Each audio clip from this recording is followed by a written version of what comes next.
Il y a 14 siècles, Dieu a fait descendre le Coran sur l'humanité pour la guider. Il appelait les gens à être guidés vers la vérité en adhérant à ce livre. Depuis le jour de sa révélation jusqu'au jour de la résurrection, cet ultime livre divin demeurera le seul guide de l'humanité.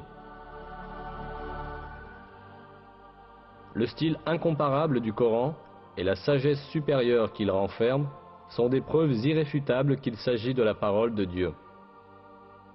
Mais le Coran possède aussi de nombreux attributs miraculeux, prouvant qu'il est une révélation divine. L'un de ces attributs est le fait qu'un certain nombre de vérités scientifiques, que seule la technologie du XXe siècle nous a permis de découvrir, étaient déjà affirmées dans le Coran voici 1400 ans. Bien sûr, le Coran n'est pas un ouvrage scientifique.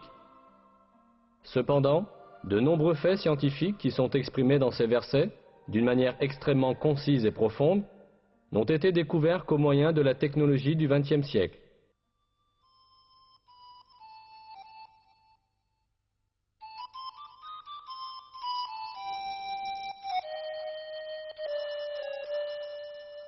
Au 7e siècle, lorsque le Coran a été révélé, la société arabe avait de nombreuses superstitions sans fondement à propos des questions scientifiques.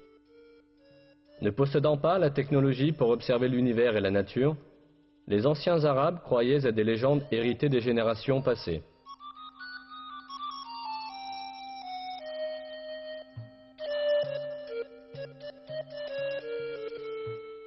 Ils supposaient, par exemple, que les montagnes soutenaient le ciel. Ils croyaient que le monde était plat et qu'il y avait de hautes montagnes à chaque extrémité.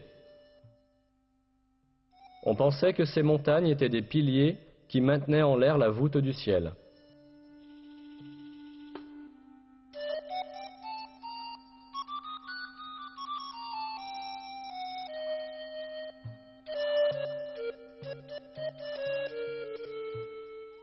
Mais ces superstitions de la société arabe furent balayées par le Coran. Par exemple, le verset « Dieu est celui qui a élevé les cieux sans piliers » abolissait la croyance que le ciel restait en l'air grâce aux montagnes. Dans de nombreux autres domaines, des faits importants furent révélés à une époque où personne n'aurait pu les connaître.